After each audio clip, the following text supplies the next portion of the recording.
We are super excited to welcome everyone to our first quarterly network meeting of the year as we're headed into year 3 of our 10RC adventure together. Excited to see so many people. And to me, this just speaks to the fact of how this topic is probably resonating with people, as especially last year when we had our 10RC on tour and got to visit in many areas of the state. We heard over and over again, how do we support leadership practices? What is the role of leadership? And so that really guided us to this session to really focus in and hearing from leaders in different organizations about the work that they're doing and how they have approached leading, from a trauma-informed perspective and making it a priority within their organization. So I'm going to leave it at that and turn it over to Gwen to get us started. Thanks, friends. Thanks, Elizabeth. And oh my gosh, it's so exciting to see so many people on this call and to see you all in this new year. And yeah, just grateful for everybody that's making space to be here today. I just never want to take it for granted when people choose to come together, whether in person or virtually, right? Like it takes a lot for us to mobilize, takes a lot of maybe other people's support to get together. Also want to say Happy Lunar New Year. And I'd love for us to just settle in for a second. You could do, I'm gonna ask us to do a brief movement practice. It's an invitation, and you can do it with cameras on or off. I think it's fun and connecting to leave cameras on, and also it can change the way that we move to leave cameras on. So do whatever works for you and your body in this moment. And gonna invite us to do a little bit of an activity I learned from Kai Cheng Tom, who's a somatic teacher that I've learned from. Gonna think about what brought us here today. And maybe find a little motion, a little movement. That could be with your whole body, that could be with your eyes. Whatever's available to you and feels right for you right now. And maybe find an expression of how you're feeling in this moment. So you can move around a little bit, wiggle, just find an expression of how you're feeling in this moment. You can freeze and hold it if you want. You can look around. And then, I love this idea of like, there's maybe a part of us that wants to be here and a part of us that wants to be doing something else. There's a part that brought us here, and there's a part that's like, I'm busy, I'm tired, or there's other things to attend to, or there's so much going on. And so maybe with your left hand, you find an expression of like, oh, I'm so excited to be here and I want to be here. So maybe that finds an expression in this hand. And with your right hand, maybe you find an expression of like, whatever hesitation, if there is one. You can hold and freeze that. If it's something you're feeling, maybe not. Okay. Yeah, and just invite all of that in, right? It's all welcome. Whatever is going on for us is welcome. We are welcome, and we all belong here. And I'm grateful that you're here with me. Okay, so as Elizabeth said, this is our first quarterly networking meeting of the year, and we only get 4 of these a year, right? And so the purpose of these networking meetings is to connect, to learn together and from and with one another, and to connect. And so, we're going to be focusing today on the theme of wellness and employee wellness, and that connection also to like organizational change and organizational leadership. And so with that theme, we're going to hear from a couple of organizational leaders. I'm going to ask them some questions. They're going to have some responses, and then we're going to have an opportunity to talk about whatever came up for us, whatever resonated, whatever questions we have in a breakout room, and then we'll come back together. So that's the flow of our time for today. I know I've got some friends and colleagues here in TNRC that will be monitoring the chat. I will not be looking at the chat while I talk because it distracts my attention. And so just so you know, in case anyone messages me, I won't see it until I'm not talking. Yeah, so I want to welcome our panelists and give you like some virtual applause for being here today. We have with us CEO Carrie Carl, who's the CEO of Villa of Hope. And I'm gonna, friends, just like read a brief bio for our two panelists and know that they have rich lives that are much fuller and, and involve much more than a brief bio, right?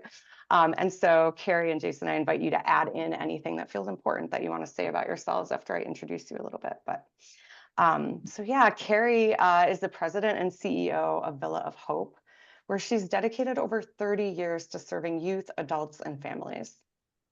Yeah, she's an agency trainer for the Sanctuary Model and a peer reviewer with the Sanctuary Institute. Under her leadership, Villa of Hope focuses on trauma-informed care and a strong commitment to diversity, equity, inclusion, and belonging. Carrie is also guiding the organization towards its 2030 vision, addressing mental health, substance use disorders, workforce development, and health equity through community-focused programs. And then we have our friend Jason Kuby with CCSI, who's the Chief Financial Officer. Jason oversees all the organization's financial functions. He brings to this role more than a decade of experience in behavioral health care, finance, and contract management, with specialized expertise in the areas of financial reporting, contracting, and claiming for mental health, chemical dependency, and developmental disability services. Prior to assuming the role of CFO, Jason served as the Chief of Finance and System Accountability, supporting the Monroe County Office of Mental Health. So thank you, Jason and Carrie, for being with us. And yeah, we want to start off with a couple questions around the importance of employee wellness, and then also the connections between wellness and trauma responsiveness and equity. So the first question, I'd love to start with you, Carrie, if you're up for it. What makes employee wellness a critical part of your organization? And how is it connected to your bottom line or your mission? Thank you very much. And let me first of all say, if I knew she was going to read that bio out loud, I would have submitted something a lot shorter. It's hard to hear about yourself. But thank you very much for that. So when I think about employee wellness and how that fits into Villa of Hope, how it's connected to our vision and our mission.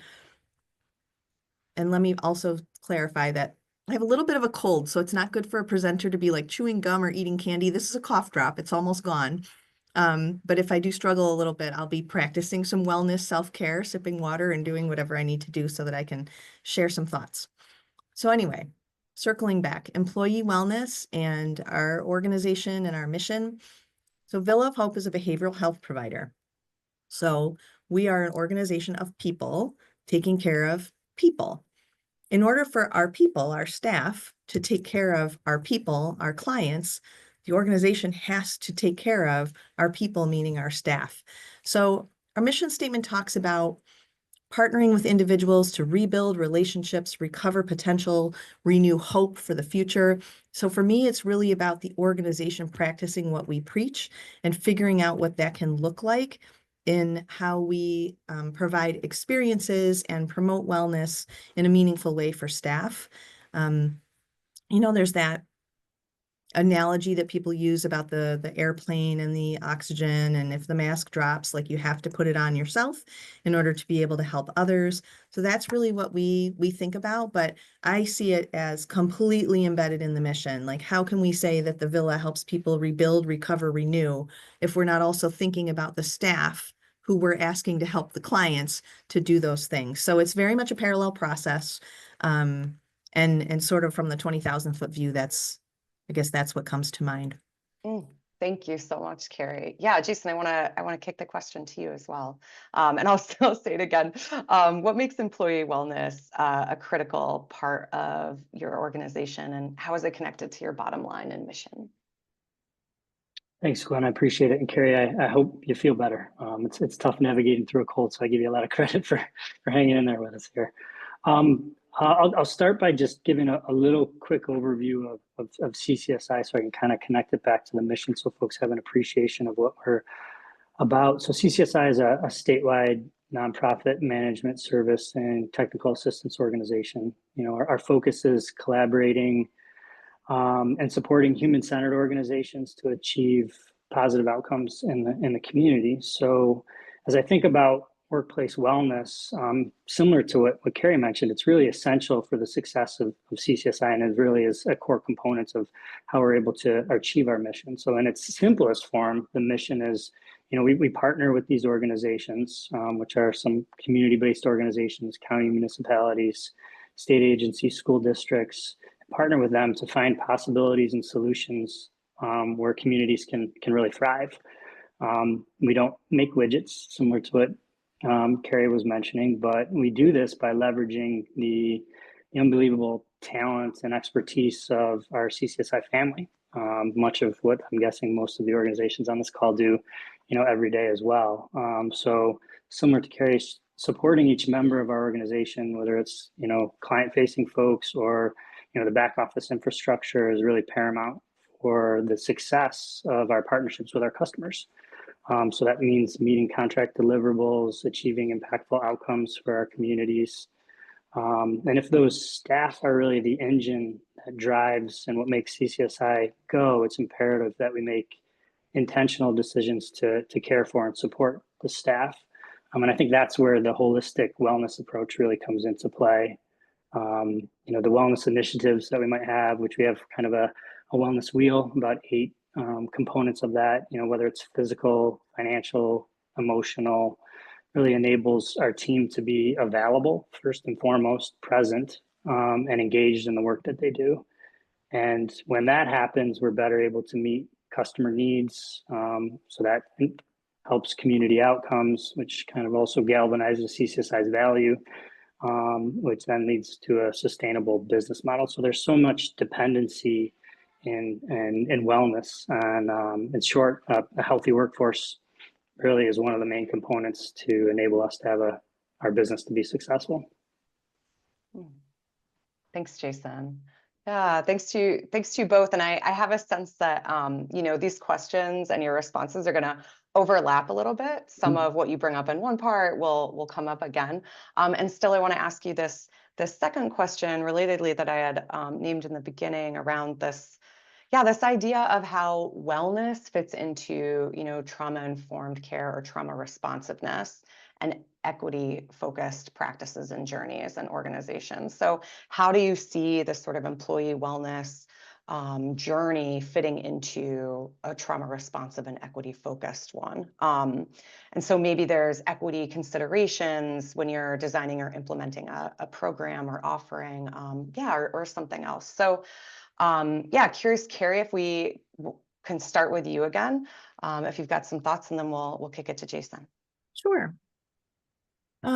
So this question, when I thought about it, is indeed about strategy and how does an organization take its mission and its vision and then identify, but how are we going to get from where we are today to achieving that vision? So the Villa of Hope's vision is, and these won't be the exact words you'll find on the website, but this is how I make meaning out of them and explain to people. So our vision is to disrupt this trajectory of poor health outcomes and early death that are happening as a result of people being exposed to trauma and or having vulnerabilities in the social drivers of health.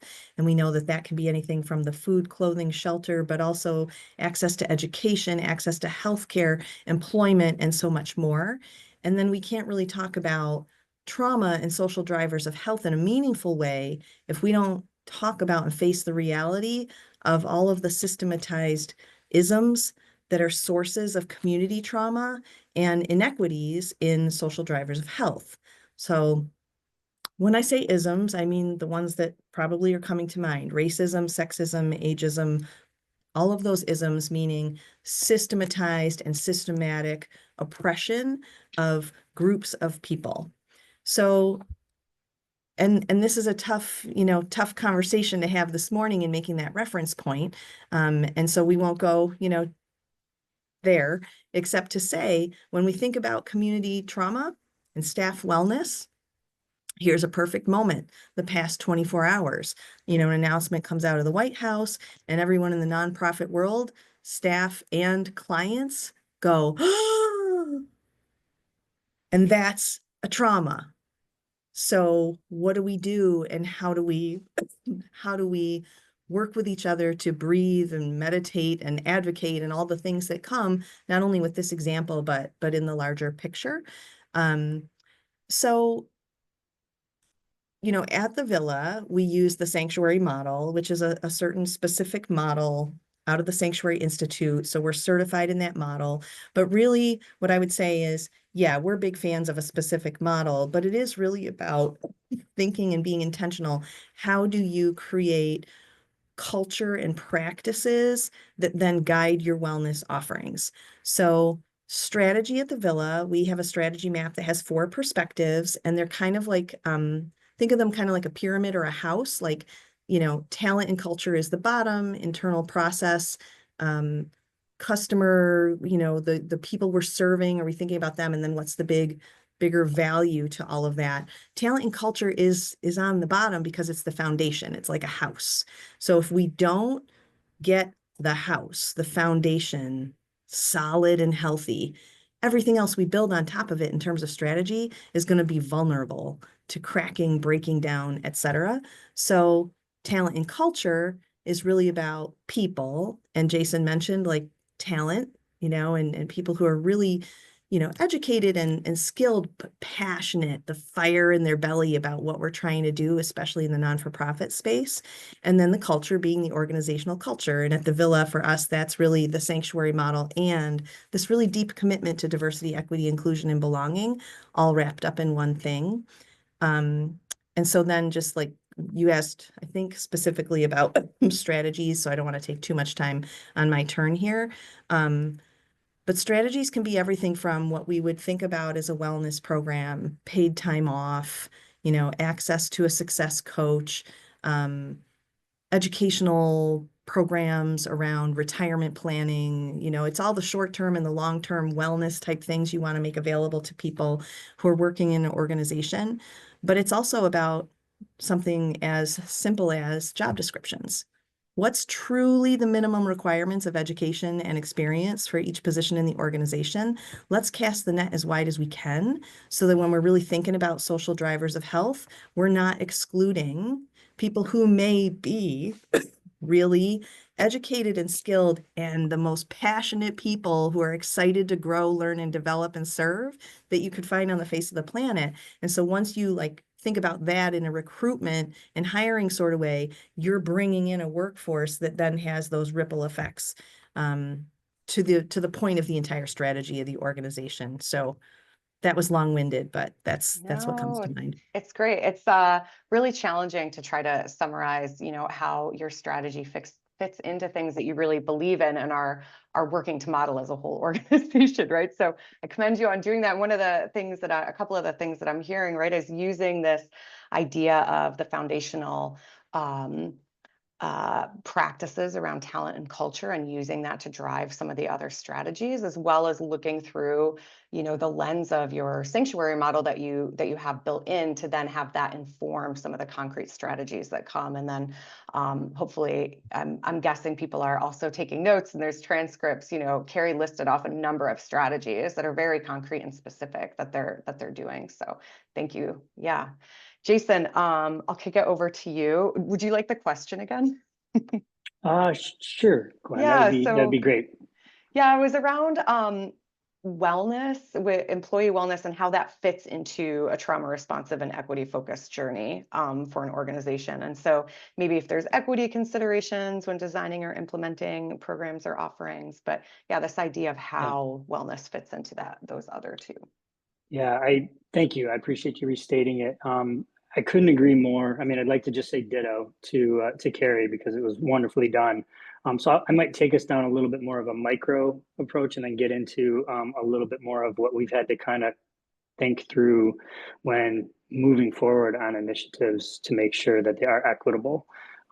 So I'll kind of go down that route and then see if you want me to kind of deviate. But similar to Carrie, really see wellness being a key component and enabler of a trauma responsive or equity focused journey and the intentional culture build around an organization. And, you know, she kind of, Carrie mentioned this earlier, but whether we want to really admit it or not, today's probably a key day after the last few days of we're all really dealing and navigating with stressors in our lives.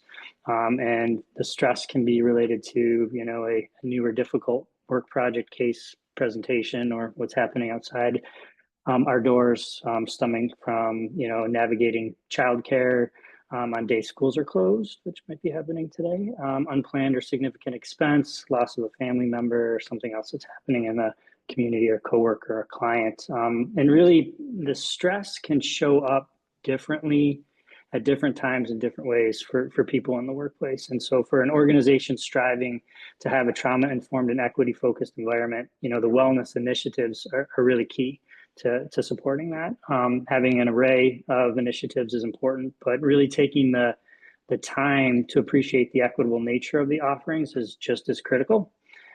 So remember, if the offerings aren't leveraged, we're really not moving on promoting a healthy workforce, and we're not able to kind of move forward on our mission. So a couple of considerations that we've come across over the last few years as we've tried to move wellness initiatives forward are access, especially as we've kind of navigated through COVID. You know, is the initiative going to be in person, hybrid? Are there remote options available for folks? And that can be dependent on the physical location of where folks are. You know, in our situation, we've got folks across the state, or based on the initiative itself, the timing associated with the initiative. You know, staff availability might vary over the course of the day. You might have folks that are in schools, and so they're not available until after, say, 3 or 3:30.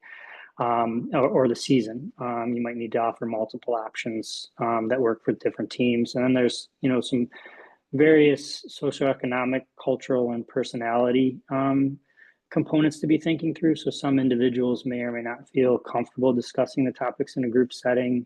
One-on-ones might be necessary. We've run into this as we've kind of tried to continue to promote our one of our offerings related to our retirement plan, our 403B account. And we've kind of partnered with our broker and our advisor to offer, you know, one-on-one sessions for folks on the benefit of saving for retirement. And in some situations, folks just need that one-on-one conversation. So while wellness is, you know, a key component of a trauma responsive and equity focused culture, we also need to be nimble enough to meet people where they are. And just as important is to listen to our staff and what their needs are, so we can, you know, want to make sure that our strategies, similar to what Carrie was mentioning, are informed by the needs of our staff. We've done this with some pulse surveys, some wellness groups, to make sure that what our offerings are really meeting the needs of what folks have at that moment, and they change over time. So. Yeah. Thank you so much. Thank you both for answering that. And, you know, one of the things that I'm thinking about is how often we say, it's not a one size fits all, right? Like no such thing, really. And so hearing both of you talk about how you take this lens and approach, you try things and then you adjust, and also recognizing that things change through time, strategies need to change, what people need and what actually supports workforce really changes, and you have to change with it and be flexible. So yeah, appreciating this. Okay, I have one more little group of questions for each of you in your different roles. And yeah, I'll ask you to keep it to about 2 minutes or so.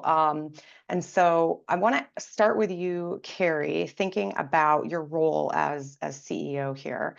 And wondering, and I think, you know, you've answered this in parts, but want to give you an opportunity to kind of narrow focus in on this in a different way, maybe. How do you prioritize employee wellness in your strategic plan?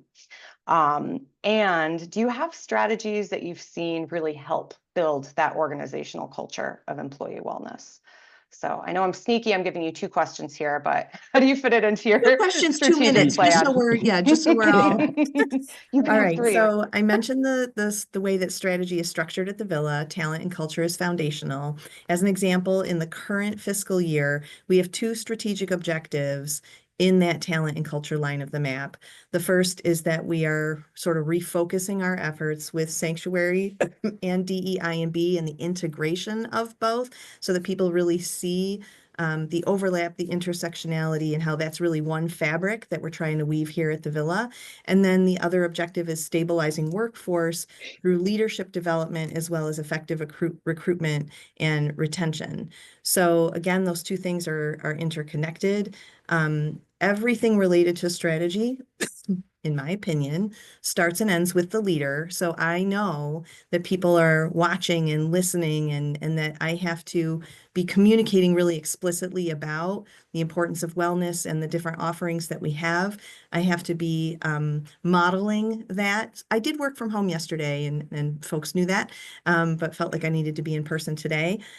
So modeling some of that and then reinforcing that and being willing to always be humble enough to know that when I make a mistake, especially in this role, I have to make sure that I own it publicly, I apologize for it publicly, and I do better publicly moving forward. So there's always that component of it. I'm going to guess that I have maybe 20 seconds left. So like paid time off as an example, we have a pretty good paid time off benefit for our staff, but a lot of them get into their daily routine and they're not really watching because it's continuous accrual. They're not really watching how it's piling up over the year. And on December 31st every year, there's a limit and you can only roll over so much. So what do we do to support them during the year so they don't wind up losing time at the end because nobody likes to lose paid time off? We generate quarterly reports, and if people are above a certain threshold in their bank at the end of the first quarter, second quarter, third quarter, those reports go to supervisors and managers so we can say, hey, supervisor manager, you got a couple folks whose bank is getting kind of high as far as how they would have to pace their utilization over the course of the year so they don't lose any. You might want to sit down with them and just make sure they're planning some self-care, some wellness, some paid time off sooner than later. So you can take something very philosophical, but then break it down into something very concrete in a practice. Yeah, I love this example. And I've heard so often when I'm working with organizations, like we have these benefits, but I don't have time or space to access them, right? So yeah, really supporting folks to drill down, working with managers to see, okay, what can we do so that we use these and what needs to change actually so that we are able to care for one another and care for ourselves. Yeah. Thank you, Carrie. And you were so time efficient, Jason. Jason, I want to ask you, yeah, how is it challenging, or how are you able to kind of justify the investment in employee wellness programs? I think there's a way that we can think about these as maybe being expensive, and we're not sure how the return on investment works. So in your role as CFO, yeah, are there metrics that you use to track return on investment, or do you see it impacting things like healthcare costs or productivity? How do you sort of visualize or think about some of these things? Yeah, great question. I will try to do that in 2 minutes. There's a lot in there, You can but have I 3. think it really 3. Wow. Okay, thank you. I think a lot of it stems from the strategy that Carrie was talking about, and really having a clear vision of what the organization's goals are, whether that's their business focus or their business model, understanding what their value add, their differentiator, or what makes them unique, and having that from leadership, including the board, if that's applicable to other folks that are in the room, is really going to be paramount to get the buy-in for the investment. So the starting process of that might be a little bit more difficult, but as you kind of get everybody on the same page, then you're moving in the right direction. For CCSI, we talked earlier about how our greatest asset is our people, and Carrie mentioned this before, but it really, like most nonprofits, the passion of the people is really the driver, that drive to help others. And the wellness initiatives really amplify their ability to do that, and while also providing the self-care that Carrie mentioned. That sounds good conceptually, but showcasing the impact is what justifies the sustainability of any initiative. So some of the metrics, I'll kind of list off a few and then try to wrap it up with maybe a little bit of an example. Some of the initial metrics that can be leveraged with wellness initiatives are participation rate. Are people showing up to what we're offering? Survey response rate, as we're eliciting feedback from the group. Are we getting responses? I mentioned pulse surveys before. Staff engagement and satisfaction rate are things just to kind of get a baseline of what's going on in the organization. And then it can lead to metrics like the rate of unplanned absences, turnover rate, average tenure. We also do exit interviews for folks that are unfortunately maybe moving on to a different role outside of our organization. But that information that they can provide in those exit interviews is key to help us understand our gaps and maybe working to address them. And as you utilize some of these metrics, you can kind of really start to dig into development on the return on those investments. So I'll nerd out a little bit and give an example so we can kind of try to quantify it. But let's say our turnover rate improves by 5% or that decreases, right? And let's say that equates to 24 individuals. So we've got maybe a high turnover going on. Let's assume it takes 45 days to backfill. Maybe that's wishful thinking, but let's say we're going to go off of that. And the math associated with those two things equates to 3 FTEs. If we know the revenue per FTE, let's say it's 70,000. The impact of that movement of our turnover rate's a little over 200,000. It's $210,000. Now that's not all bottom line impact because it needs to cover costs, but it's spreading your admin across, and it's allowing your business to be successful. So those are some of how we can use these metrics to kind of understand the impact of our financial picture. The other piece that's really imperative with this is if that doesn't happen, and when there are these vacancies, you're impacting the other members of the team that are here. Right. And so they've got more work, more pressure on them. So everything is really dependent. It's that circle that we really need to start working on and addressing. And that's what makes wellness, I think, it's just so key for us as an organization. I might be at my time, so I didn't get into the healthcare stuff yet, but I kind of feel you want me to. That's amazing. Thank you, Jason. Yeah, we'll target because I know we want to leave time for folks to connect a little bit in breakout rooms. But yeah, really appreciating how I was hearing both of you respond so much organizationally to feedback and really seeking that out so that you can change and adjust what you're doing, what you're offering, how you're doing the work. So, okay, I want to do a virtual round of applause to our panelists. Thank you so much. It was really amazing hearing you. You can do some sparkle fingers. You can do some ASL applause. Or yeah, there's the emoji, there's the clapping.